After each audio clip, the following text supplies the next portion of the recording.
Salawat Nabi Muhammad Mustafa Rasulullah Sallallahu Alaihi Wasallam wa kafatil anbiya wal mursalin li jamil muslimin wal muslimat wal mu'minin wal mu'minat wa khususan ila hadrati almarhum al-Imamul Ghazali sya'ulillahi lahumul Fatihah.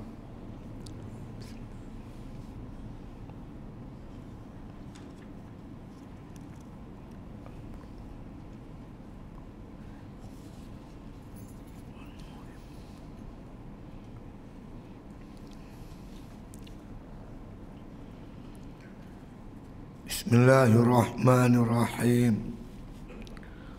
Alhamdulillahi Rabbil Alamin. Wassalatu wassalamu ala ashrafil anbiya wal mursalin wa ala alihi wa sahbihi ajma'in. Qala musannif rahimallahu ta'ala fi kitabih Alam tasma' ila qawlihi subhanahu azza min qailin tilkad darul akhiratu naj'aluha lillazina la yuriduna uluwan fil ard wala fasadan allaqal hukma binafyil iradah dunat talabi wal fi'lil murad wa qawlihi subhanahu man kana yuridul hirsal akhirah nazid lahu fil harsihi wa man kana yuridu hasad dunya nu'tihi minha wa ma lahu fil akhirati min nasib. Jadi tuan-tuan sekalian, kita sambung perbicaraan tentang aqabatul awaiq, faktor-faktor yang menghalang seseorang tu melakukan ibadat. Yakni yang pertamanya iaitu dunia yang sedang kita bicarakan ni. Jadi dunia di sini dunia yang menghalang kita, mengganggu gugat kita daripada ibadat. Adapun dunia yang halal yang membantu kita buat ibadat, itu tak ada masalah. Yang masalah sini pasal dah sampai hubbud dunia, kasih kepada dunia. Nabi SAW sebelum ni kita dah baca hadis. Nabi kata man kana ahabba dunyahu adarra bi akhiratihi. Siapa yang kasih kepada dunia maka memudaratkan akhirat dia. Dunia dengan akhirat ni ibarat masyrik dengan maghrib. Masyrik ni matahari naik, maghrib matahari jatuh. Kita menghadap matahari naik, kita membelakangkan matahari jatuh. Kita menghadap matahari jatuh, kita terpaksa membelakangkan matahari naik. Jadi bila kita tumpukan hati kita pada dunia, akhirat kita dah rosaklah tuan-tuan. Kalau kita tumpu akhirat, makna kata dunia kita ni taklah nak dapat banyak sangat, tapi setakat nak buat ibadat tu insya-Allah boleh. Kan? Insya-Allah. Baik, sambung kita dalam perbicaraan kita ni, yakni Imam Ghazali rahimahullah taala kata dengan dalam bab dunia ni kita kena zuhud. Lah ni kita duk bicara apa itu zuhud. Yang dikatakan zuhud tu apa dia? Sebelum ni saya ulang balik, Imam Ghazali kata zuhud ni dia ada dua. Satu zuhud maqdur, satu zuhud yang ghair maqdur. Satu zuhud yang kita boleh buat, kita boleh usaha. Satu lagi zuhud yang kita tak boleh. Ini campakkan Allah ke dalam hati kita.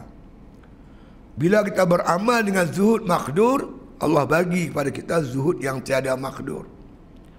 Apa zuhud tiada maqdur? Sejuk hati dengan dunia. Kalau makna kata kita meniaga, untung pun tak apa, rugi pun tak apa. Rugi pun tak apa, untung pun tak apa. Hati kita tenang dengan dunia, tak terliok dengan dunia.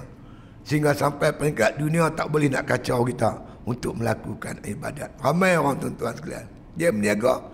Dekat nak masuk waktu, dia tinggal perniagaan dia. Dia pergi sembahyang apa semua. Tak lagi dia sambung balik. Tak ada masalah. Tak ada pula hati dia. Tak ada pula terikat dengan dunia. Tak ada. Ada orang macam tu. Lalu tu kita dibicara apa itu, apa yang dikatakan zuhud makhdur. Yang pertama, zuhud makhdur ni disebut oleh Al-Imam Ghazali bahawa tanya kita tidak menuntut apa yang tak ada. Kita tak ada kereta. Sedangkan kereta tu bukan benda yang penting untuk kita. Dan rumah kita sebelah ni, ya, duk main masjid, naik motor pun boleh. Kita tak ada kereta. Hati kita tak ada. Nak ada benda yang tak perlu tu, kita tak ada duk tuntut. Itu zuhud. Makna kata meninggalkan menuntut benda yang kita tak ada. Yang kedua, menceraikan dengan apa yang ada kat kita. Kita ada duit, nak sedekah boleh, nak keluar zakat boleh, nak bantu orang susah boleh, nak wakaf ke masjid surau boleh. Tak ada masalah. Ini zuhud. Kalau sekiranya tuan-tuan, kalau kita ada kata benda, nak bercerai itu kita sayang, itu makna kita bukan zuhud lah namanya. Yang ketiga, kata Imam Ghazali, iaitu hati ni. Hati kita ni tidak berkendak pada benda yang kita tak ada. Benda tu bukan kita tak ada, tak ada duk cita-cita, duk nak tu nak ni, tak ada. Buat ibadat betul-betul kerana Allah, bukan kerana habuan-habuan dunia ke dan sebagainya. Jadi kata Imam Ghazali, antara tiga ni yang paling payah sekali, iaitu makna kata kehendak hati tu. Kehendak hati kepada dunia yang tu payah. Kadang-kadang kita nampak orang tu miskin, tapi hati dia belum tentu lagi. Belum tentu lagi hati dia. Kan? Bab hati ni bab payah. Jadi zuhud ni persoalan hati. Sama ada hati kita terikat dengan dunia ataupun tidak. Soal tuntut, belum tentu. Ada setengah orang dia memang cari harta benda dunia. Macam Abdurrahman bin Auf. Kan? Dia berniaga, dia apa. Kemudian dia dapat dunia, diguna untuk fisabilillah. Untuk perjuangan, untuk jihad. Kan? Sebab itu bila kita tengok seorang tu, dia bersibuk dengan dunianya, kita tak boleh tuduh dia lagi cinta dunia. Mana kita nak tahu. Kadang dunia ni diguna untuk kebajikan. Banyak saya jumpa tuan-tuan. Orang yang kaya-kaya, suka berderma, menginfak fisabilillah. Kita tengok rumah dia ala kadar dia. Kenderaan dia pun ala kadar. Kan? Tuan-tuan tahu tu. Ada, kalau kita main daripada Masjid Batu, di situ nama Sungai Nibung. Sungai Nibung, Matang Nibung. Matang Nibung. Kedai yang apa yang laku tu, nasi lemak dia laku. Nasi dia. Dia tengok pinggan tu sampai tinggi. Tak lagi turun, orang ambil satu. Laku kedai dia. Bila dia mati, baru dia cerita kat saya. Pengurusi Masjid Batu cerita kat saya. Ustaz, dia kata, toke dia tu, kereta pun tak ada. Dia ada motor Honda yang lama tu. Honda 50. Bukan Honda 70, Honda 50. Itulah motor dia pergi beli ikan, beli daging apa di market. Itulah motor dia main masjid. Kan? Duit dia bagi masjid tu, dia bagi masjid. Masjid kawasan Batang Pau tu dia yang supply semua. Orang main mengajak, dia bayar. Duit api dia bayar, duit tu dia bayar. Kita tengok dia toke, tapi hidup dia Masya Allah. Banyak orang saya jumpa tuan. Ada seorang nama Haji Dian, dia dah meninggal juga.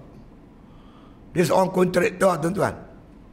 Membekalkan barang-barang Felda. Maka Felda mula-mula dulu kan buka tanah kan. Dia banyak membekalkan cangkui lah, tajak lah. Macam-macam alat-alat besi dia bekalkan. Kaya tuan. Tapi tuan-tuan tengok rumah dia, ya Allah. Orang biasa aja. Pakai kereta Mercedes lama. Boleh kata di Perak tuan-tuan, banyak masjid-masjid dia yang bekalkan alat-alat. Dia bagi simen, batu, besi semua dia bagi. Termasuk sekolah saya. Saya ingat tak kurang daripada 100,000 lebih. Dia bekalkan untuk sekolah saya. Orangnya simple, tak ada masalah. Dia cerita kat saya, kata satu hari dia nak pergi sembahyang subuh. Nak pergi sembahyang subuh, dia kata, tiba-tiba bila main tangkona, polis tahan. Dia tak ada nak berit, dia langgar, polis tu mati. Polis pun tahan, tak pakai tu papan tu, dia tak buat papan. Tangkona pula dia tahan. Saya tengah bawa kereta. Dia terlanggar mati. Bercara mahkamah tuan. Bercara, dia menang kes. Dia menang kes. Walaupun dia menang, dia pergi jumpa tu balu polis tu. Dia kata semua anak-anak yang mengaji saya tanggung sampai keluar universiti. Sampai dapat kerja, dia kata. Oh, macam ni punya orang. Ada tuan, dia kita tengok sibuk dengan dunia, tapi hati dia tak terpaut dengan dunia. Kan? Ini yang kita nyamakan sebagai zuhud. Jadi yang disebutkan bahawasanya 3 perkara ni, Imam Ghazali kata yang payah sekali kehendak hati tu. Kehendak hati tu makna kata dunia tu, kehendak tu yang jadi payah. Maka kata Imam Ghazali rahimahullah ta'ala sebagai hujah dia. Hujah al-Imam Ghazali rahimahullah, dia kata apa? Kata Imam Ghazali rahimahullah ta'ala, alam tasma', tidakkah kau dengar ila qawlihi subhanahu azza min qail, tidakkah pernah engkau dengar daripada firman Allah Subhanahu wa taala, daripada perkataan dia, yakni firman Allah Taala. Allah berfirman dalam Quran. Alam tasma' ni istifham, mana kata takriri. Dia ada dua, satu istifham ingkari, satu istifham takriri. Istifham takriri ni soalan yang jawapan ada dalam tu siap dah. Bukankah aku ni pak hang? Bukankah aku ni pak hang? Takkan kita kata memanglah hang pak aku. Dalam jawapan soalan tu tiap jawapannya ya. Hang ingat aku ni anak hang ah? Bukan kadang-kadang pak marah ke anak. Hang tak berdekat cakap dia. Hang ingat aku ni anak hang ah? Jawapan siap ada. Tidak. Bukan soalan tu perlukan jawapan. Makna satu ucapan, makna kata nak kata apa? Nak kata apa? Marah punya pasal. Hang ingat aku ni anak hang ah? Hang ingat aku ni pak hang ah? Macam tu lebih kurang. Alam tasma' ila qawlihi subhanahu azza wa min khail, adakah tidak pernah engkau dengar firman Allah Subhanahu wa taala? Jawabnya ya, memang aku pernah dengar firman Allah tu. Apa Allah kata? Tilkad darul akhirah, ini negeri akhirat. Habuan-habuan negeri akhirat, kebahagiaan di akhirat besok. Balasan-balasan di akhirat itu. Untuk siapa? Naj'aluha, kami jadikan keseronokan balasan akhirat itu untuk siapa? La yuriduna uluwan fil ard, yang tidak makna kata berkendak ketinggian di muka bumi. Orang yang tak ada cita-cita dia orang tinggi, dia dapat jawatan tak kisah. Dia tu cita-cita tak ada kendak dia menuntut ilmu. Bukan nak jadi orang hebat, bukan nak jadi orang masyhur, tak ada cita-cita. Tapi kadang-kadang Allah nak jadikan dia masyhur. Allah nak bagi dia jadi masyhur. Itu cerita lain. Kehendak tu kita bukan kehendak. Bukan kita nak jadi masyhur. Kita buat kerja kita biasa, mengajar gitu gini. Tapi kadang-kadang nak jadi, Allah nak angkat dia jadi masyhur, dia jadi masyhur. Kan? Banyak tu gol gitu, dia buat kerja agama. Lah ni ikutlah ada viral ni. Dulu mana ada semua ni. Orang pergi mengaji, oh Tok Gua Haji Umar hebat oh. Dia tak nak jadi hebat, tapi Allah nak hebatkan dia kerana dia mengajar agama Allah. Itu cerita lain. Yang disebut di sini bahagian di akhirat besok, mereka yang makna kata dua atas muka bumi ini la yuriduna uluwan fil ard, dia tak ada cita-cita, tak ada kehendak nak dapat ketinggian di muka bumi. Tak ada cita-cita itu, dia tak ada. Dia buat semata-mata kerana Allah Ta'ala. Dia mengaji kerana Allah, dia beramal kerana Allah, dia berjuang kerana Allah, dia bersedekah, dia buat apa, semua lillahi ta'ala. Bukan kerana nak mendapat ketinggian di sisi makhluk. Maka orang inilah yang Allah sediakan habuan-habuan di akhirat besok. Wala fasada, yang tidak berkendak kepada kerosakan. Dia tak nak merosakkan dunia ni. Dia nak dunia ni aman, damai, duduk elok, tenteram, elok. Orang ni lah dapat habuan-habuan di akhirat besok. Orang yang berhendak kepada ketinggian dunia, dia dapat ketinggian di dunia. Dia tak dapat kasih sayang Allah Ta'ala. Orang yang nak lakukan kerosakan di muka bumi, rosak muka bumi kerana dia. Tapi ketinggian sisi Allah tak ada. Jadi ditakluk, digantung benda ni dengan hati. Niat di hati tu niat macam mana? Perbetulkan niat. Kita main mengaji, kita betulkan niat. InsyaAllah Allah sediakan habuan hebat di akhirat. Apa habuan dia? Nabi bersabda, tuan-tuan, man ja'al mautu wa yatlubul ilma liyuhya bihil Islam.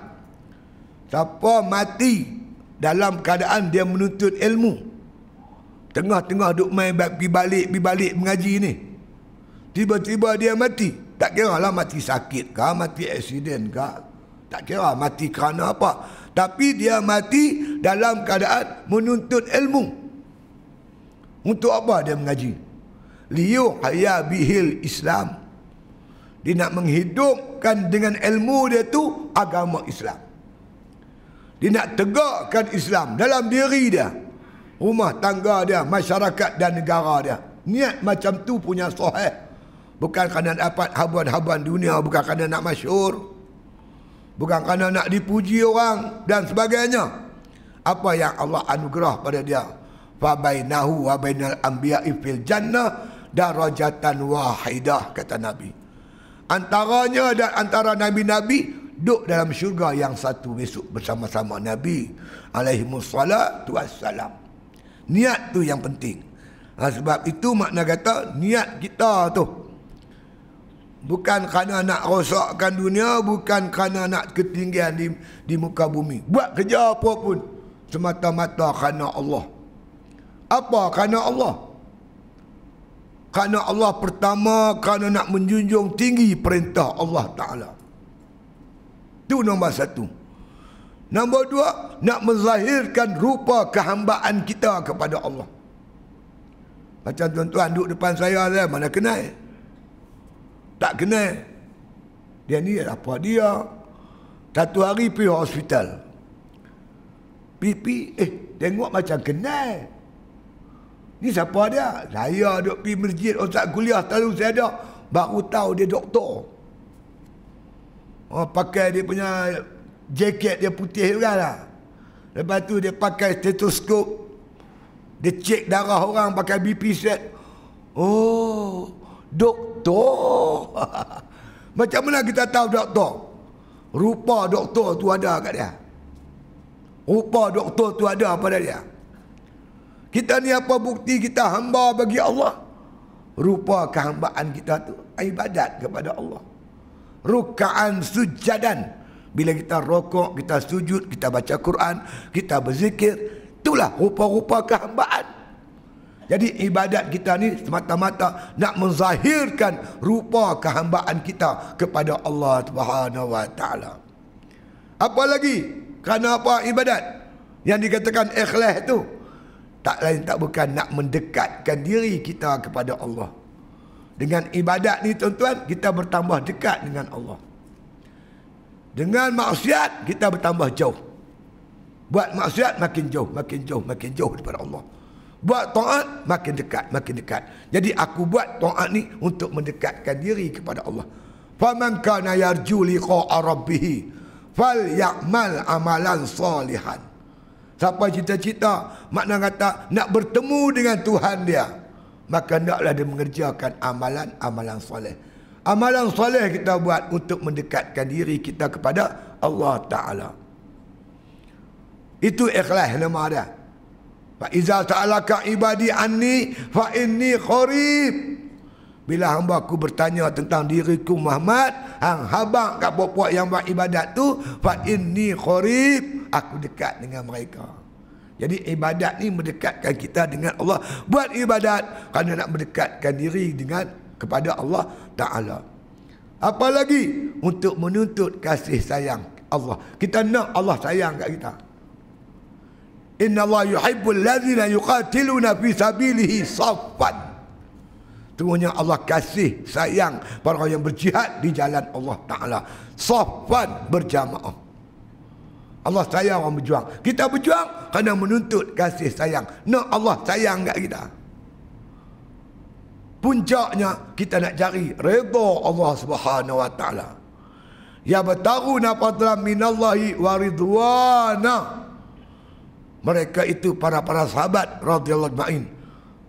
Orang yang mengikut, makna kata yang mengikut jalan Nabi. Mereka beribadat semata-mata mencari, makna kata anugerah Allah, mencari kurniaan Allah dan mencari keridhaan Allah Subhanahu Wa Ta'ala. Itu yang dikatakan niat yang ikhlas, bukan dengan tujuan keduniaan. Itu dia. Jadi kata Imam Ghazali rahimahullah ta'ala, allaqal hukma binafyil iradah. Itu dia. Maka Allah Ta'ala gantungkan, ikat hukum ni, hukum berkaitan zuhud ini dengan menafikan iradat. Kalau hang ada kehendak dunia, tak dinamakan zuhud. Bila hang sunyi hati daripada kerana dunia, baru nama zuhud. Al-laqal hukma, diikat hukum. Hukum ni terikat tuan-tuan dengan satu keadaan, kan? Semua hukum ada syarak wad'i, syarak taklifi. Dia ada hukum. Puak Wahabi buat main satu lagi hukum bid'ah. Hukum jadi 6. Wajib, sunat, haram, makruh, harus, tambah satu lagi bid'ah. Dia buat main mana kita pun tak tahu. Hukum ni terikat dengan suasana dan keadaan, kan? Kalau hati kita, makna kata tak ada niat kerana dunia, itu namanya zuhud. Bila hati kita ada niat kerana dunia, ketinggian dunia, maka tak dinamakan kita ni orang zuhud. Kan? Zuhud bayar tuan. Tambah orang kena hujan banjir tu. Hei. Tengok kereta ayak bawa hanyut gitu ya. Hei, hati tu rasa macam mana? Bila tak ada tu ditangisi, ada tu kita gembira, itu bukan zuhud. Zuhud ni ada dengan tak ada sama aja. Payah tuan-tuan, bukan senang. Sebab itu orang zuhud ni ibadat dia cukup hebat, Allah bagi anugerah. Nabi kita Muhammad SAW cukup zuhud. Nabi tak pernah keluar zakat tuan. Dengar, ada pernah jumpa hadis Nabi keluar zakat? Tak ada apa nak zakat. Makan pun selalu tak ada. Aisyah, apa makanan kita hari ni ya Aisyah? Aisyah kata tak ada apa nak makan ya, nak makan wahai Rasulullah. Inni shaim, Nabi kata, sesungguhnya aku puasa hari ni. Itu makna kata yang ulama kiaskan puasa tu dengan sembahyang. Nabi apa salah niat puasa, niat hati, siapa tahu tak? Tapi Nabi habaq ke Aisyah, inni shaim, aku puasa. Di lafaz niat tu kata ulama hukumnya sunat. Dikhiaskan puasa tu dengan usalli kita buat ni. Sebab kita pegang Al-Quran, hadis, ijma' dan qiyas. Puak-puak Wahabi tak pakai qiyas. Dia kata Nabi mana ada usalli. Nabi tak usalli sembahyang, tapi Nabi niat. Nabi lafaz niat, inni shaim, aku puasa. Maka puasa tu, maka kata sembahyang tu hukum niat, zahirkan niat itu, maka dikhiaskan kepada sembahyang. Begitu juga dengan haji dan umrah. Niatnya Nabi lafazkan. Maka kita imam apa mazhab kita ahli sunnah doa, kita pakai Quran, hadis, ijma' dan qiyas. Macam tuan-tuan sekalian, kita ni buat keluar zakat beras. Ada Nabi suruh keluar zakat beras? Ambil cari mampu tak jumpa. Tapi Nabi suruh sahabat-sahabat keluarkan zakat kurma dan juga zakat gandum.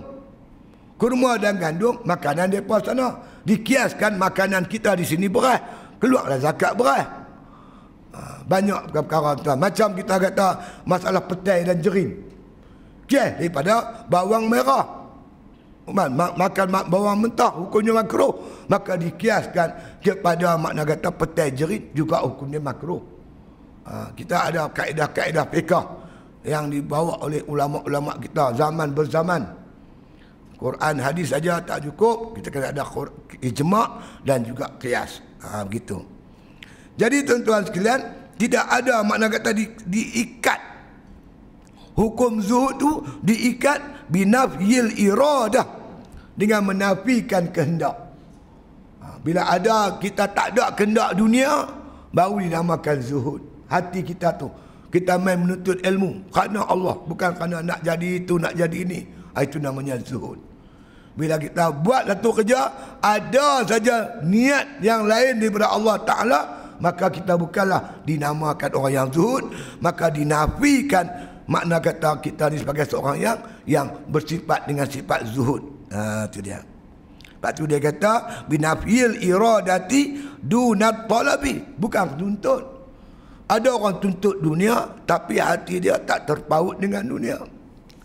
Dia perlukan untuk buat ibadat, dia cari duit untuk buat ibadat. Kan? Dia nak berjuang, dia nak berjihad, dia nak infak fisabilillah, maka dia gunakan tenaga dia cari harta benda dunia untuk tujuan agama tu. Tak apa. Dia masih di kalangan orang yang zuhud. Ramai sahabat-sahabat buat macam tu. Ya, itu dia. Itu dia. Qala musannif rahimahullah ta'ala dunat talabi wal fi'lil murad. Makna kata dinafikan kehendak, bukan makna kata dinafikan menuntut, dan bukan dinafikan fi'lil murad, perbuatan menuntut. Kita nampak zahir dia menuntut dunia, tapi hati dia belum tentu lagi. Kita tak tahu hati dia. Ada orang tanggung keluarga. Macam saya jumpa satu orang tuan, dia ni pengusaha, dia ada kilang dia sendiri. Yang saya ni boleh bertemu dengan dia tuan, anak saya cuba susu nu tak mau, susu tak mau, lalai pi farmasi, jumpa satu susu tu nama susu Irfan, try bagi makan, sesuai pula dengan anak-anak saya. Anak saya yang kecil-kecil semua makan susu Irfan. Di farmasi ni mahal lah harga dia. Saya pun kadang-kadang kalau boleh beli dengan cara borong banyak sikit, mungkin dapat harga murah. Saya tengok kat kotak dia tu, rupanya tuan-tuan, alamat dia di Taiping ya. Lah, dekat dengan aku. Saya pun saya cari jumpa. Ada orang bagi nombor telefon dia, saya telefon dia, dia angkat. Dia kata saya selalu menghadiri kuliah ustaz di Taiping, dia kata. Satu hari saya buat kuliah subuh, saya bagi tahu dia saya ada kuliah subuh sekian-sekian masjid, dia main masjid tu. Lepas tu dijamu saya makan apa pagi tu, bawa pergi kelang dia. Pergi kelang dia tuan, di Taiping. Dia ada kelang susu. Dia pun perkenalkan saya dengan staf dia. Staf dia lebih kurang 20 orang. Dari tangan dia. Sembanglah kami dalam bilik. Dia kata saya ni ustaz, buat kilang susu ni bukan siapa. Nak bagi pekerjaan yang halal kepada orang-orang kita. Kan? Yang tu satu tu. Dia tunjuklah satu perempuan. Perempuan tu ustaz, mak dia lumpuh. Mak dia sakit buah pinggang, duduk atas kursi roda. Adik-adik kecil-kecil. Saya bagi kerja kat dia, dapatlah saya bagi 2,500 gaji sebulan. 2,500 tu dia kata alhamdulillah boleh makan satu keluarga. Lepas tu orang ni pula dia tunjuk kat saya. Tujuan saya buat kilang ustaz, nak bagi kerja, rezeki yang halal kepada makna orang kita Islam. Kan? Itu niat dia tu, niat dia. Kan? Jadi Allah Ta'ala dibangkitkan besok kita di akhirat ikut niat kita. Apa niat kita? Buat satu-satu amal kerana Allah ataupun tidak. Bukan kita tengok orang tu bergelumang dengan kerja-kerja dunia, kita cop kata dia cinta dunia. Belum tentu lagi. Kan? Hati dia Allah Ta'ala yang maha mengetahui. Kan? Tapi kalau sampai 6-70 mahkamah tu cerita lain lah. Itu betul lain lah pula. Yang tu aku tak tahulah tu. Ni kita nak tuduh orang, tengoklah kelakuan dia macam mana kan. InsyaAllah Ada orang terlibat dengan politik, kerja-kerja politik. Orang kata ahli politik ni kotor, hambat dunia. Ada orang tak. Dia politik semata-mata untuk mendaulatkan syariat Allah Subhanahu Wa Taala. Nak menegakkan hukum Allah. Kita pergi ziarah dia. Dan tengok rumah dia ala kadar. Kehidupan dia sebagai seorang yang alim. Tak ada apa. Bukan makna bila tengok zahir jawatan dia, gerak kerja dia, kita terus cok kata dia dunia. Belum tentu lagi. Kan? Hati dia macam mana, kerja buat dia macam mana. Itu satu ayat Quran. Kita sambung lagi ayat yang lain. Wa qawlihi subhanahu. Lagi firman Allah Subhanahu Wa Taala, man kana yuridul harsal akhirah nazid lahu fi harsihi. Man kana yuridu harsal akhirah, siapa-siapa yang berkehendak kepada perhumaan akhirat, nak dapat habuan-habuan akhirat, nazid lahu fi harsihi, aku akan tambah, kata Allah, di atas kebajikan yang dia buat. Allah ganda-gandakan. Siapa makna buat amal kerana dapat habuan-habuan akhirat, aku tambah lagi. Sama ada Allah Ta'ala makna tambah pahala dia, atau Allah Ta'ala makna kata bagi dia kemudahan untuk memperbanyak-banyakkan amal dia. Nazid lahu, kami tambah lagi kat dia. Kalau kita umpamanya kita buat sesuatu kerja kerana akhirat, kerana Allah Ta'ala, Allah permudah kita untuk buat ibadat. Allah gandakan pahala-pahala ibadat kita. Wa man kana yuridu harsad dunya, bang siapa pula berkehendak kepada habuan-habuan dunia, buat kerja, kadang buat kerja agama, nak dapat habuan dunia pun ada juga. Macam digambarkan, dicerita oleh Imam Ghazali dalam kitab dia Rasulullah sallallahu alaihi wasallam.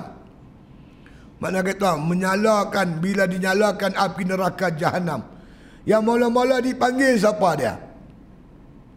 Para ulama, orang yang hafal Quran, baca Quran, menghadap di hadapan Allah Subhanahu Wa Taala. Apa kamu buat di dunia? Dia pun ceritalah, aku ni mengaji, alim, aku mengajak begitu begini. Yang baca Quran pun habaklah, aku ni baca Quran, aku hafal Quran. Malaikat kata, bohong, kazabta, bohong engkau. Engkau mengajak, engkau mengaji, kerana orang gelak kamu ulama, gelak kamu tok guru, supaya kamu masyhur. Yang baca Quran pula orang gelak dia khori, hafiz. Allah kata kamu dapat apa yang kamu nak. Kalau kamu mengaji kerana orang nak orang panggil kamu tok guru, orang dah semua panggil kamu tok guru. Kalau kamu mengaji, kamu mengajak kerana nak orang kata itu, orang dah panggil kamu. Kalau kamu nak jadi, nak sebut khori, orang semua panggil kamu khori. Orang panggil habis. Ni habuan kamu. Masuk neraka jahanam, tuan-tuan. Yang kedua, orang yang bersedekah. Jangan juga, aku bersedekah begini. Malaikat kata bohong. Kamu bersedekah, orang gelak kamu dermawan. Allah kata orang dunia semua panggil kamu dermawan, pemurah itu ini. Kamu dah dapat apa yang kamu tuntut. Lempak juga masuk neraka. Yang ketiga dipanggil oleh Allah orang yang berjuang, berperang. Dia pun ceritalah dia perang itu ni. Malaikat kata bohong. Dia berperang supaya orang gelak dia, makna kata pahlawan, berani, hero. Orang dunia dah panggil, gelak kamu, panggil kamu, kamu dah dapat apa yang kamu nak. Ni habuan kamu. Kerana tak ikhlas. Tuntut hati tu, tidak kerana Allah Subhanahu Wa Taala. Jadi kalau kamu berhuma ataupun kamu beribadat dengan tujuan untuk dapat habuan akhirat, kata Allah, nazid lahu fi harsihi, Allah tambahkan lagi. Di dunia kita dapat, di akhirat kita dapat. Apa di dunia kita dapat? Kita mengaji, dapat habuan dia, boleh beramal. Boleh beramal bersungguh-sungguh. Di akhirat Allah sedia syurganya. Allah sediakan habuan-habuan yang melimpah ruah di akhirat besok. Tapi Allah kata, wa man kana yuridu harsad dunya, Siapa nak dapat mana haban-haban dunia, nu'tihi minha. Allah bagi. Nak dunia, Allah bagi dunia. Nak masyhur, Allah bagi kamu masyhur. Kamu nak reta, Allah bagi kamu reta. Kamu nak pangkat, Allah bagi kamu pangkat. Tapi ingat kata Allah, wa ma lahu fil akhirati min nasib. Tak ada habuan kamu besok di akhirat, tak ada habuan. Rugilah tuan-tuan. Buat kerja teruk-teruk, di akhirat tak ada habuan apa-apa. Sebab itu kita yang kita buat ibadat ni, kita nak dapat habuan-habuan di akhirat. Di dunia ni apalah sangat, berapa hari kita nak duduk, umat kita dah makin tua. Mana? Dunia sementara lah tuan-tuan. Tinggalan sementara. Akhirat yang kekal abadi. Sementara tau, sementara. Tuan-tuan naik kereta, bawa kereta di lebuh raya. Kemudian tuan-tuan lapak. Dahaga. Singgah sementara. R&R. Maka dapat cik, laksa semangkuk. Lagi, Milo air segelas. Dua tu ialah. Lepas makan, terus pergi balik. Terus pergi meneruskan perjalanan. Bukan sampai-sampai R&R, panggil kontraktor, nak buat dapur. Nak masak nanti dah, bukan dia. Singgah sementara. Tuan-tuan tengok tuan-tuan bila berjalan jauh. Maaf oi, aku nak pergi Kuala Lumpur ni. Siap-siap membarang. Isteri kita buat apa? Bos satu beg kentola kecil je pun. Beri gigi pun tak tu ya. Boleh lipat. Ubat gigi pun tak tu ya. Sabun halus. Pasal apa? Pergi sementara. Jadi dunia bukan tempat untuk mengecap nikmat tuan. Dunia tempat untuk buat ibadat. Ambil dunia untuk buat ibadat. Tu ya. Dunia yang kita ambil untuk buat ibadat, dunia yang halal, kita ambil buat untuk ibadat, Allah tak soal. Kita ambil dengan tujuan lain, akan disoal. Tengok orang kata, lah soal apa masalah? Jangan main-main. Saya tuan-tuan kena soal siasat dengan SB. Masa kena ISA. Sekali dia interrogate, seminggu tidur tak lena.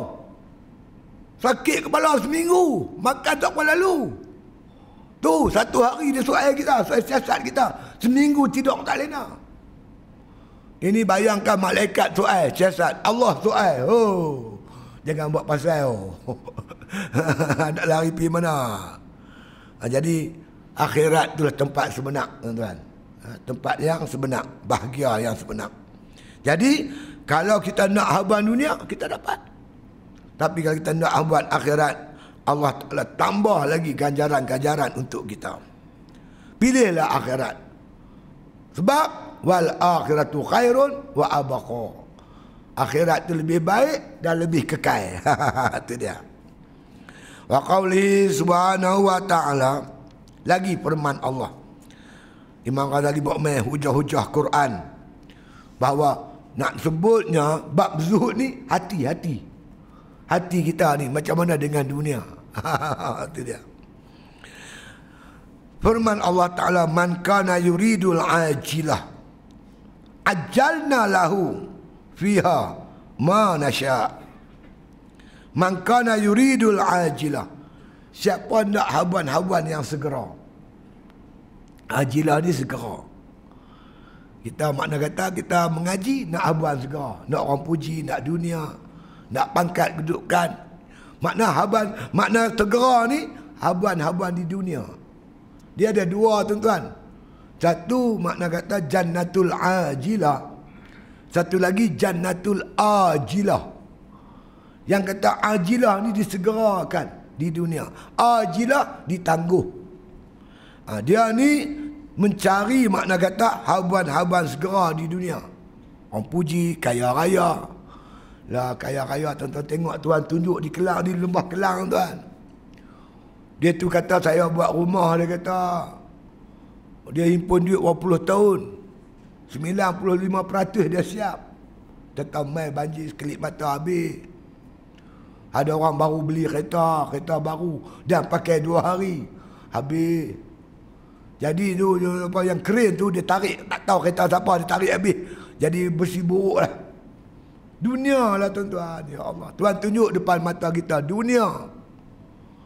Yang kita duk hambat duk gitu. Allah nak tarik. Sekali tarik. Habis. Semua habis. Tak apalah. Makcik tu kata benda dunia tak apa. Boleh cari. Nyawa penting. Dia kata. Sekali-sekali Tuhan buat untuk kita fikir. Dunia yang hampas pulih tu. Allah Ta'ala hapuskan saat dia. Allah tarik balik. Tambah kalau kita mati. Dunia yang makna kata kita pegang ni, yang kita duk miliki ni, tinggal habis semua tuan. Tak boleh bawa pergi kubur. Kecuali dunia yang kita gunakan untuk buat kebajikan. Wakaf, sedekah, bantu orang miskin, bantu masjid, surau dan sebagainya. Itu yang kekal. Yang sayang sangat dengan dunia ni pasal apa? Jangan nak mati kita baru. Bila dah nak mati barulah kita nak fikir buat tu buat ni. Laula akhartani ila ajalin qaribin fa asaddaqu. Kalaulah ya Allah engkau panjangkan sikit saja umur aku. Panjang banyak mana? Ila ajalin qarib, pada waktu yang pendek. Pagi 2-3 minit pun jadilah ya Allah. Panjangkan sikit umur aku ni. Buang 2-3 minit. Hang nak buat apa? Fa asaddaqu, aku nak bersedekah. Wa akum minas solihin, aku nak jadi orang soleh. Aku bagi dekat umur 70 tahun, 80 tahun, tak teringin nak sedekah. Tak teringin pergi masjid, tak teringin berjamaah, tak teringin nak bersedekah, tak teringin makna nak mengaji. Dan nak mati baru sebut macam tu. Nak buat apa tuan? Allah sebut wal akhiratu khairun wa abqa. Akhirat sebenarnya yang lebih baik dan lebih kekal. Dunia ni sementara saja. Jangan tersilau. Nabi ingatkan kita malam Mi'raj. Nabi tengok dengar satu panggilan tuan-tuan. Suara panggilan, ya Muhammad, unzurni as'aluka. Muhammad, perhatilah ke aku ni, aku nak tanya Ustaz. Nabi buat tak tahu. Siapa tu? Jibril. Itulah dunia. Nasib baik engkau tak sahut. Kalau engkau jawab, kau sahut, habis umat kamu terpengaruh dengan dunia. Tara tuan-tuan, Nabi tak jawab pun, Allah, ya Allah. Dunia punya pasal beraduh tuan-tuan, adik-beradik, bunuh-bunuhan. Anak zaman mak baru ni, mak dia jual tanah nak pergi Mekah. Anak zaman dunia, ya Allah. Nak kata apalah tuan-tuan. Tu nak tara Nabi tak jawab tu. Nabi jawab lagi habis. Tanya pasal apa tak main sembahyang jemaah, dengar suara azan pasal apa tak pergi masjid. Dunia lah tuan-tuan, bukan apa dunia. Sibuk dengan dunia. Aduh. Nabi tengok dunia ni perempuan tua, bongkok 3 tuan. Bongkok dah dunia ni tua. Macam perempuan tua bongkok. Tapi dia pandai tuan. Walaupun dia dah tua, dia pandai make up. Plastik surgery, muka cekang macam anak dara. Pakai baju gaun. Dia kata, ramai orang teringin nak kahwin dengan aku. Mereka kahwin dengan aku bunuh laki-laki aku, habis aku bunuh. Walaupun mereka tengok laki aku bunuh, tapi ramai lagi teringin kat aku, nak menikah dengan aku, nak kahwin dengan aku. Dia tengok mata kepala dia, ramai kawan-kawan. Semayang entah ke mana, mengaji entah ke mana, apa entah ke mana. Sibuk dengan cari dunia. Mati dalam keadaan macam tu.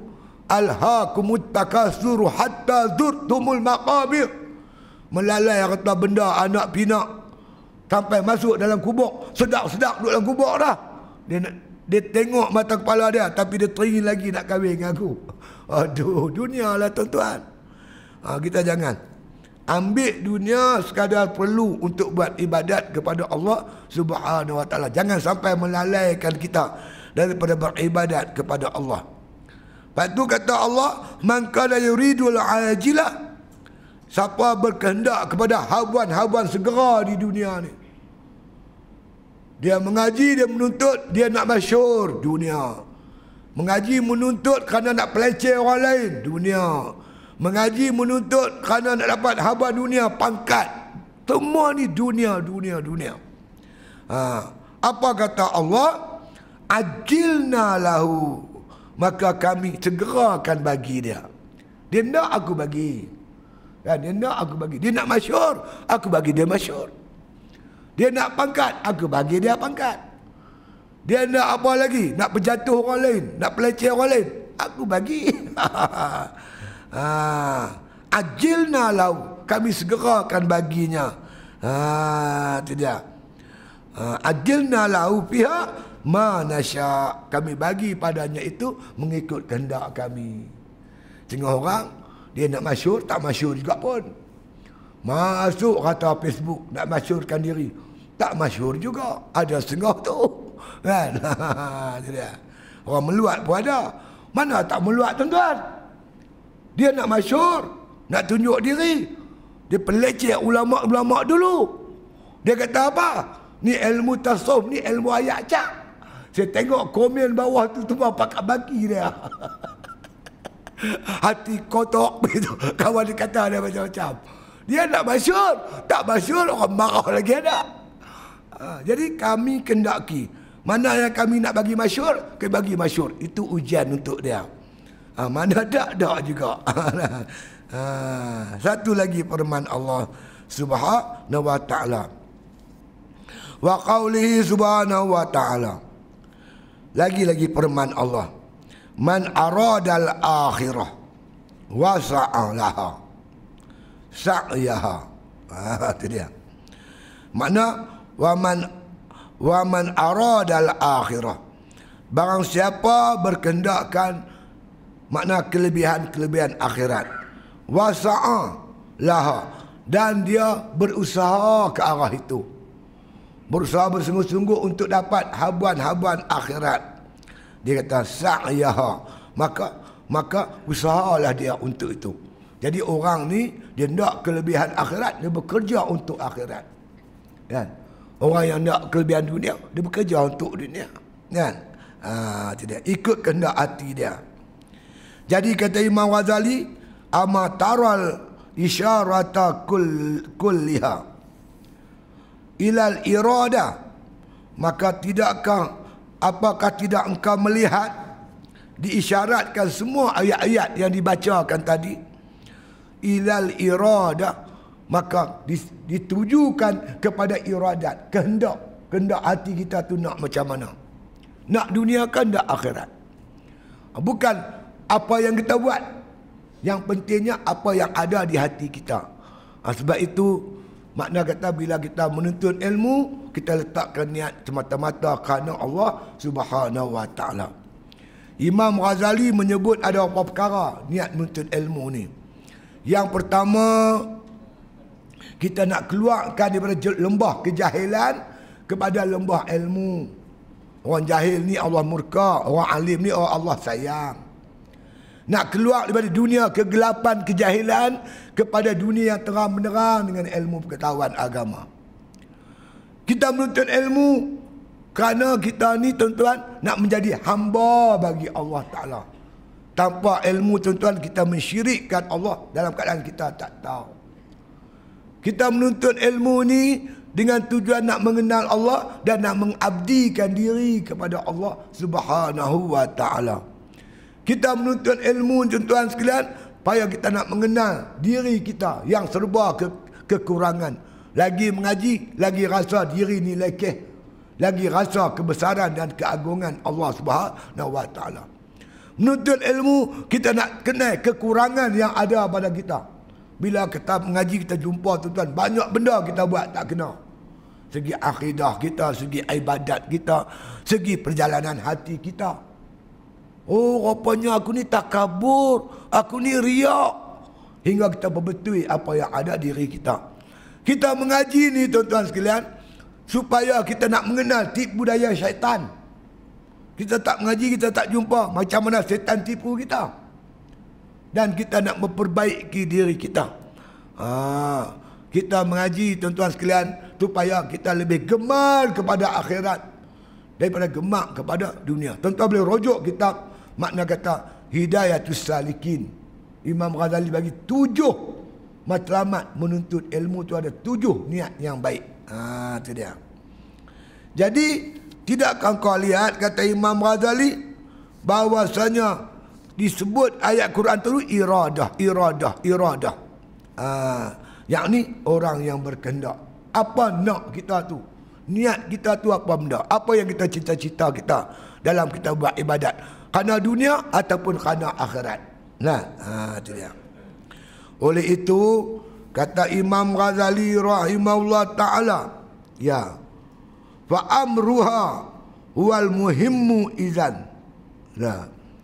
Dia kata fa amruha, maka kerjakanlah demikian itu, wal muhimmu, itulah sebenarnya cita-cita kita dalam nak mengerjakan ibadat. Kerana Allah Ta'ala, bukan kerana dunia. Dia dua ya tuan-tuan, dunia ataupun akhirat. Kerana akhirat, bukan kerana dunia. Dunia tempat bekerja, hasilnya besok di akhirat. Tu macam unit amal kita tu, anak-anak muda tu bekerja kerana Allah Ta'ala, beramal kerana Allah. Dia kata selut sampai ke lutut. Kau senang. Hang tembak water jet pun tak jalan Kena water jet besar bukan kerja. Tengok tuan-tuan, mereka tarik tu pipe Gunung Jerai, bukan ada upah. Buat kerja kerana Allah. Kita buat kerja kerana Allah. Tengah orang buat kerja untuk cari persepsi. Dia dua, kerja kerana Allah, kerja kerana persepsi. Tuan-tuan, buatlah kerja kerana Allah. Persepsi akan mai sendiri. Kita buat contoh, saya nak buat contoh yang dapat kita lihat dengan jelas. Pasti, tuan-tuan tahu pasti berapa duit gaji guru, berapa yuran budak-budak. Gaji guru rendah, yuran kecil. Mereka mengajak dengan ikhlas. Berapa lama dia buat kerja tu? Hari ni tuan-tuan, hasil gerak kerja mereka pasti menjadi satu-satunya tuan-tuan sekalian kelas prasekolah yang terulung di tanah air kita. Siapa boleh napi? Kita tak boleh napi. Nak tahu kata cemerlang tak cemerlang, pasti hampa pergi sekolah rendah. Pergi sekolah kebangsaan tu, pergi sekolah rendah. Cari cikgu darjah 1. Cikgu mesej nak tanya. Ya, budak-budak baru masuk sekolah sebulan 2 bulan, tuan-tuan pergi interview cikgu darjah 1. Nak tanya cikgu, anak murid cikgu ni yang mana yang mudah diajar. Dia akan kata bekas budak-budak pasti. Dia boleh baca, dia boleh tulis, dia boleh semayang dengan betul, dia boleh berdoa. Hormat cikgu. Betul tuan? Maknanya hari ni dah timbul macam satu persepsi terhadap pasti, persepsi yang cukup hebat. Tuan, saya mendapat maklumat masa PAS buat muktamar di Batu Sembilan. Nu jalan apa? Dekat dengan Gua Cepedak tu. Bukan ada markas PAS. Buat muktamar satu hari. Jadi pemimpin-pemimpin PAS ni pergi jumpa ketua polis Kedah. Nak minta bantuan polis Kedah untuk jaga lalu lintas, takut jam. Satu soalan polis. Amal ada, amal. Ada.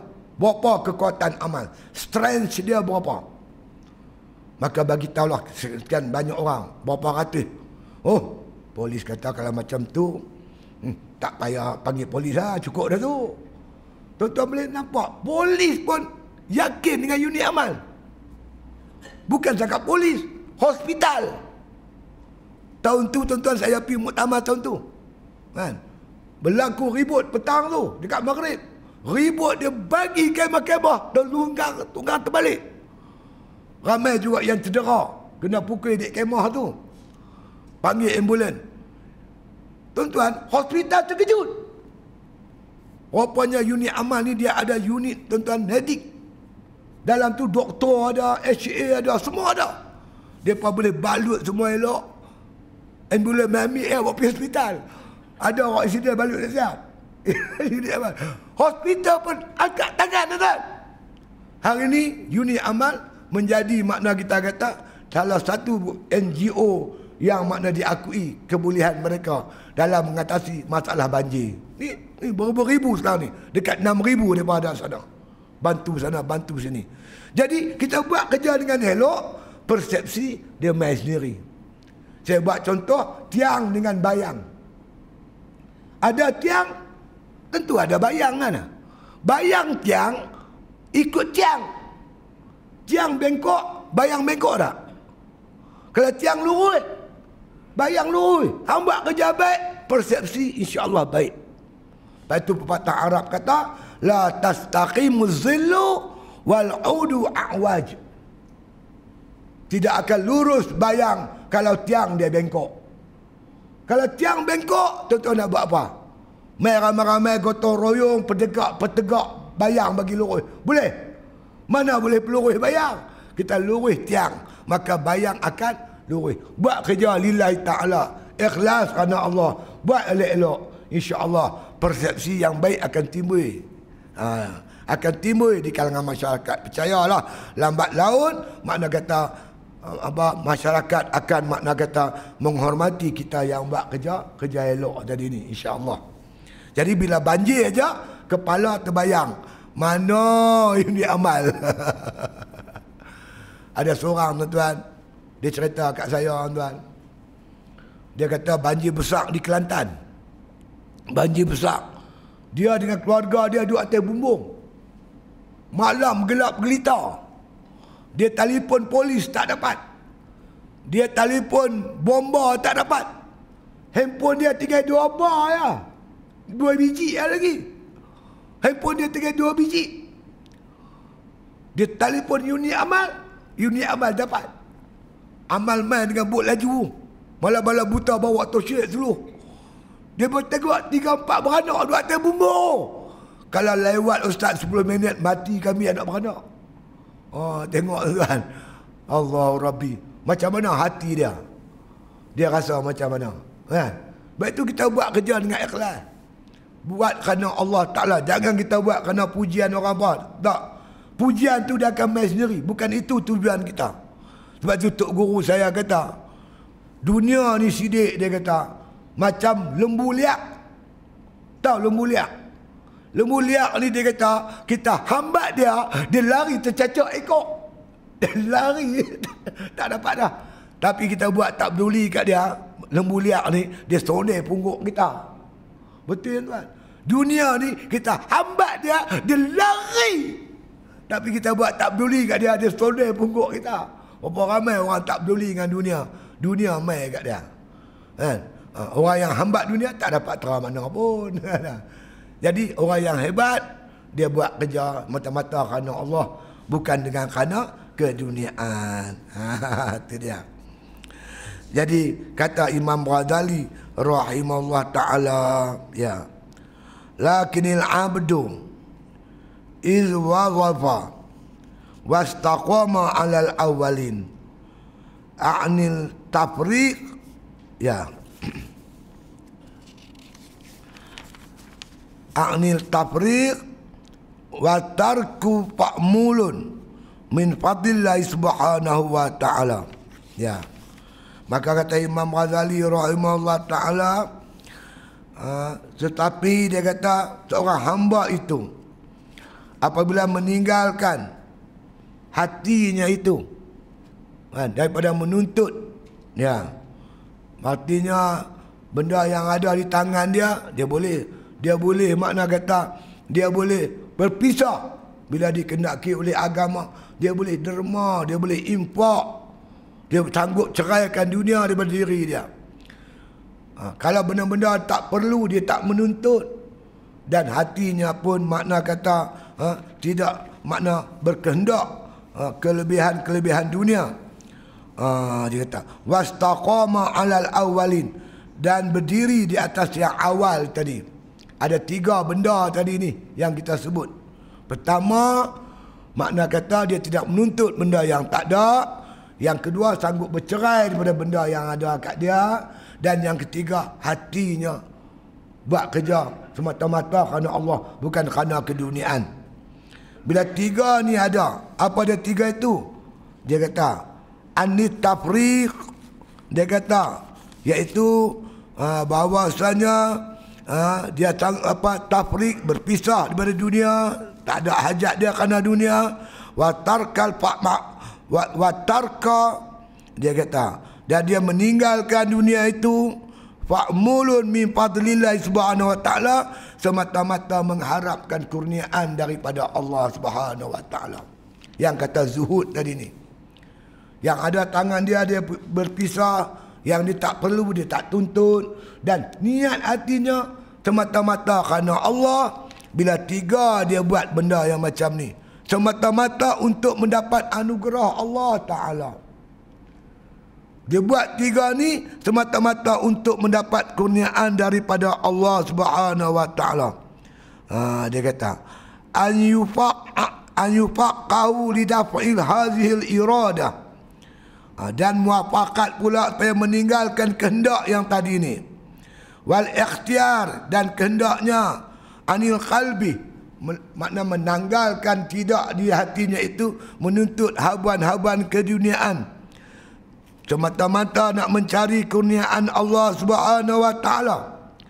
Fa annaul mufaddalul karim azza wa jalla, semuanya dia buat semata-mata untuk mendapat anugerah daripada Tuhan yang mulia.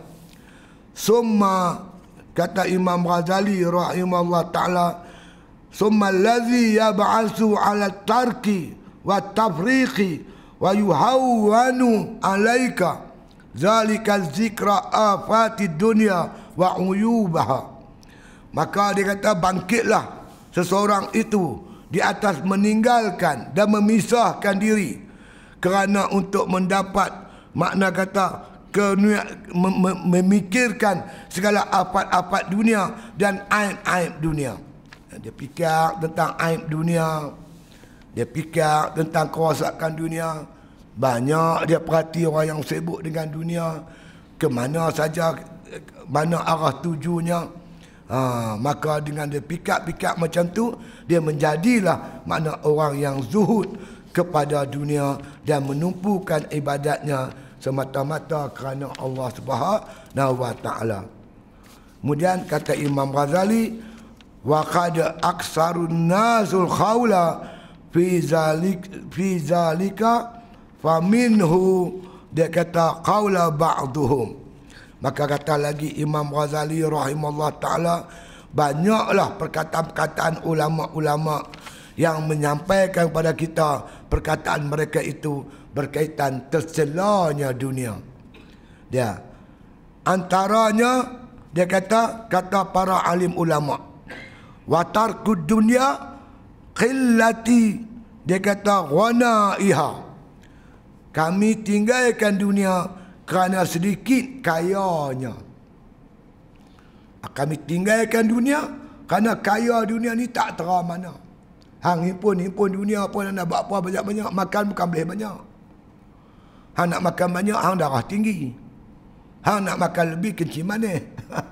Penyakit macam-macam tu ada. Dunia tempat seronok-seronok. Seronok kita di akhirat. Sini kita dijadikan oleh Allah untuk buat ibadat. Kita makna kata ulama, tinggallah makna kata dunia tu. Janganlah sampai kita duk hambat dunia kerana kayanya tak seberapa. Wa sur'ati, dia kata fanaiha wa hibbati syurakaiha.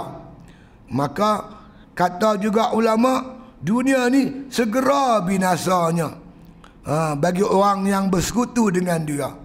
Dunia ni cepat binasa. Kita beli kereta, langgar, aksiden, hancur juga. Kan? Pakaian kita pakai lusuh. Dunia makna kata, dunia yang kita miliki cuma sementara. Qala Syekhul Imam rahmatullahi alaih, kata juga imam kami, mengingatkan kami. Dia kata apa? Lakin, dia kata yaji'u min haza rahatul rughbatil fatihatu lianna man syaka firaqa ahadin ahabba wisalahu. Dia kata, nak tahu kata kita ni orang yang cinta dunia ataupun tidak, iaitu dia kata sini kenyataan yang jelas. Makna kata apabila lianna man syaka firaqu ahadin, iaitu apabila seorang tu mengadu-ngadu bila terpisah dengan dia. Ahabba wisalahu, seronok dia bila berjumpa. Itulah dunia. Berjumpa dengan dunia, dapat dunia seronok. Luput dunia, dia mengadu-gadu, cerita sana cerita sini. Itu alamat dan tanda kita makna cinta dunia. Kalau ada pun tak ada pun lagu tu, tak ada pun macam tu, itu alhamdulillah lah. Tapi bila tak ada, tak dapat tuan-tuan, atau hilang daripada tangan dia, dia punya mengadu sana mengadu sini. Bila makna berjumpa, dia dapat dunia, dia seronok. Itu tanda dan alamat kita ni cinta kepada dunia. Wa man taraka syai'an limakani syurakai fihi ahabbu lawin farada bih. Kata lagi Imam Ghazali, barang siapa takut, makna kata barang siapa makna kata takut terkena bersekutu dengan dia, maka kasihlah dia sekiranya dia kata dia berpisah dengan dia. Orang yang takut makna kata bersekutu dengan dunia, dia suka berpisah. Kalau tak ada pun lagi senang aku. Lagi ada lagi payah. Kata setengah lagi, fal qaulul baligh, ni perkataan yang makna yang paling tinggi lah, paling elok lah. Kata ulama, kata Imam Ghazali, ma qalahu syekhuna rahimahullah ta'ala, dengan apa yang dikatakan oleh syekh kami, kata Imam Ghazali. Dia kata apa? Inna dunya aduwallah azza wa jalla wa anta muhibbahu. Kata Tok Guru pada Imam Ghazali, inna dunya aduwallah, sesungguhnya dunia itu musuh Allah Ta'ala. Sedangkan dia kata wa anta muhibbuh, sedangkan kamu kasih dengan dunia. Macam mana kamu nak declare, nak mengaku kamu sayang pada Allah, sedangkan Allah Ta'ala benci, musuh dengan dunia. Hang ambil musuh Allah buat kawan, tempat kamu kasih. Tak layak macam tu, kata Imam Ghazali. Katanya lagi, man ahabba ahadan abghadha aduwahu. Barang siapa kasihkan seorang, maka makna kata dibenci oleh musuhnya. Dua orang bermusuh, lepas tu kita kawan dengan seorang, seorang lagi akan marah kat kita. Contohnya macam tu dia kata. Wali annaha fi asliha, dia kata wasiqatun jifatun, dan sesungguhnya dunia itu merupakan bangkai, kata Imam Ghazali rahimahullah ta'ala. Ala tara anna akhiraha ila al-khazari wal fasadi wat talashi wal ishilalihi wal nafad. Tidakkah makna kata dunia itu akhirnya dia akan hilang, akhirnya dia akan rosak, akhirnya dia akan makna kata binasa, dan akhirnya menjadi hampas. Itulah dunia. Apa saja yang kita miliki lama-lama akan hancur. Lakinnaha jifatun suhatu bitibin wa tuwiyat. Dia kata bizinatin fa'taza bizahirihil ghafilun. Tetapi dunia ini bangkai yang disalut, yang dibalut dengan benda-benda yang cantik, dihiasi dengan benda-benda yang cantik, akhirnya tertipulah orang yang ghafilun, orang yang lalai daripadanya. Dunia ni memang asalnya kotor, tapi dibalut, diperhias dengan cantik-cantik, banyak orang yang tertipu. Tetapi kata Imam Ghazali rahimahullah ta'ala, wa zahada fihal ghafilun, tetapi makna zuhudlah bagi mereka-mereka makna kata yang berakal. Orang yang berakal, dia berhati-hati, tidak tertipu dengan dunia yang sementara ni. Tapi orang yang lalai, maka dia akan terpengaruh dengan kecantikan dan keindahan dunia, silauan-silauan dunia yang sementara ini. Kesimpulan yang kita makna kata yang kita dapati pada malam ni ialah, memanglah itulah hakikat yang tak dapat kita nafikan. Bahwasanya dunia singgahan sementara. satu ujian daripada Allah Subhanahu wa taala kepada kita. Ingat, dunia tempat kita buat ibadat, hasilnya tempat kita besok mendapat habuan daripada Allah Subhanahu wa taala. Di dunia ni banyaklah makna ujian-ujian daripada Allah Subhanahu wa taala. Allazi khalaqal mauta wal hayata liyabluwakum ayyukum ahsanu amala. Allah lah makna kata, dialah menjadikan kehidupan dan kematian. Di dunia inilah kita hidup, di dunia inilah kita mati. Maka Allah Ta'ala menjadikan dunia ini untuk menguji siapa antara kita yang terlebih baik amalan. Oleh itu janganlah sampai makna kata dunia tipu kita. Tapi kita ambillah dunia yang halal sebagai alat dan pekakas untuk beribadat kepada Allah, untuk mendapat habuan-habuan bekalan di negeri akhirat. Jangan sampai dunia tipu kita. Nah, jangan sampai dunia menipu kita. Kerana dunia kita tak buat ibadat, kita lalai dengan dunia, sampai kita bermusuh-musuhan dengan adik-beradik kita, berebut dunia. Dengan sesama Islam, kita berebut dunia. Ini dah silap. Ini tanda-tanda menunjukkan kita kasih kepada dunia. Ingat, dunia tempat singgahan sementara. Kita ada 5 alam, tuan-tuan. Jangan tuan-tuan lupa. Dunia ni alam yang tak lama. Pertama, kita dah lepas alam arwah. Kita pun tak ingat berapa lama kita duduk di alam arwah. Berapa ribu tahun kita pun tak tahu. Kemudian Allah pindahkan kita ke alam rahim ibu, alam arham. Duduk dalam perut mak kita 9 bulan lebih sikit. Lepas tu kita pergi alam ketiga. Mak kita lahirkan kita. Kita sedang berada di alam dunia ini. Alam dunia ni. Dunia tempoh tak lama. 60 tahun, 50 tahun, 40 tahun, 70 tahun. Singgah sementara ya. 2 lagi tunggu kita, tuan-tuan. 2 lagi duk tunggu kita. Pertama, alam kubur. Kita pun tak tahu nak duduk di kubur berapa ribu tahun. Kedua, alam akhirat. Hidup sana selama-lamanya. Alam kubur, alam akhirat, inilah tempat kita cari bekal. Bekal di sini. Lepas tu ada ulama buat contoh. Kita ni tuan-tuan dalam pelayaran. Naik satu kapal. Kita belayak. Belayak. Kemudian kita dapat makna kata panggilan ataupun taklimat daripada kapten kapal. Tuan-tuan dan perempuan, perjalanan kita masih jauh. Tapi kita singgah sementara di pulau dunia. Kita akan singgah pulau dunia lebih kurang sejam daripada sekarang. Jadi kita benarkan siapa nak turun ke pantai, ke pulau tersebut, untuk mengambil bekalan, untuk meneruskan perjalanan. Tapi ingat, balik semula ke kapal sebelum pukul 6. Pukul 6 kapal akan bergerak. Akan bergerak terus. Sampailah tuan-tuan di pantai di pulau tu, pulau dunia tu. Yang turun di pulau tu ada 3 jenis manusia. Manusia yang pertama, tuan-tuan, dia dengar nasihat kapten kapal. Dia turun, dia bawa tapawai, bawa plastik, bawa itu ini, bawa botol ayak. Dia ambil lah ayak, buah-buahan apa yang ada di pulau tu. Dia makanlah sikit.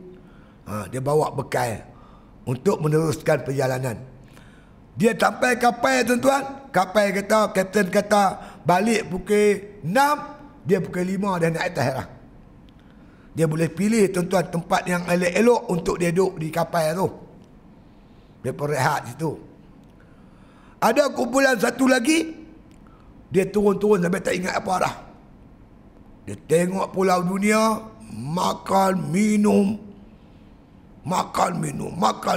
berenang. Oh, tak seronok ya. Tengah-tengah seronok, bunyi siren. Pon. Kapten bagi isyarat kapal nak bertolak. Dia kelang kabut, tak ada nak ambil apa, tuan-tuan. Tak ada nak ambil bekal apa pun. Lori. Sampai kat kapal dia nak bertolak. Kapal dia tarik sau. Nak bertolak sangat-sangat dah. Dia tengok dalam kapal, tuan-tuan, orang dah penuh. Dia dah tak ada tempat. Akhirnya duduk di berai-berai kapal tu. Tahu berai? Tepi-tepi kapal tu. Ribut ke, hujan ke, ombak ke, nasib hang lah. Siapa suruh hang balik lambat? Itu nombor 2. Yang nombor 3, tuan-tuan, dia punya seronok makan minum. Orang bagi siren. Pon. Dia buat tak peduli, tuan. Tahu siren?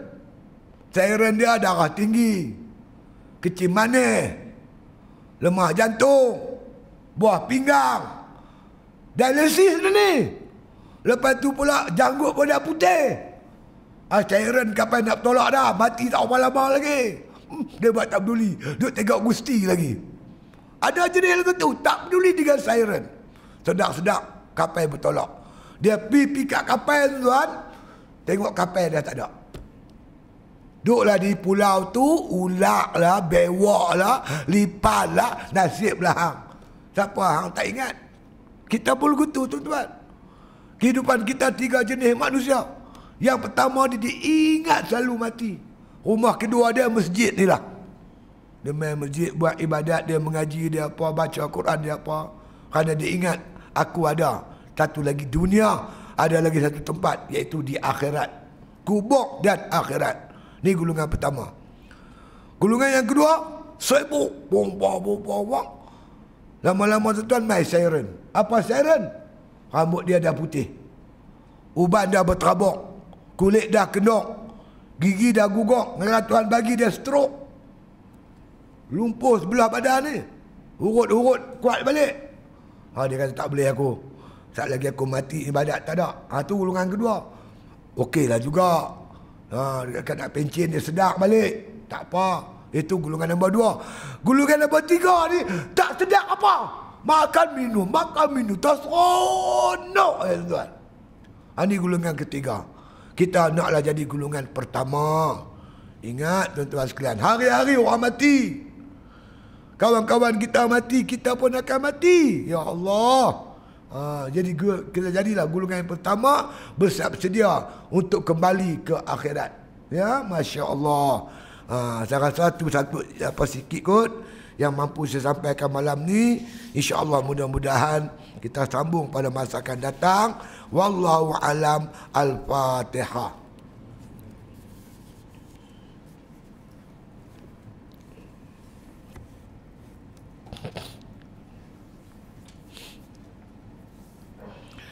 Bismillahirrahmanirrahim. Alhamdulillahi rabbil alamin. Wassalatu wassalamu ala asyrafil anbiya wal mursalin wa ala alihi wa sahbihi ajma'in. Allahumma ahsin akhibatana fil umuri kulliha wa ajirna min khizyi dunya wa azabil akhirah. Allahumma la tusallit alaina bizunubina man la yakhafuka wa la yarhamuna. Allahumma ja'al khaira ayyamina yawma nalqa wa anta radin anna waqtim bisalihati amalana tawaffana muslimin wa alhiqna bisalihin waghfir lana wa liwalidayna wa limasyayikhina wa lilmuslimina ajma'in. Subhana rabbika rabbil izzati amma yasifun wa salamun alal mursalin walhamdulillahi rabbil alamin.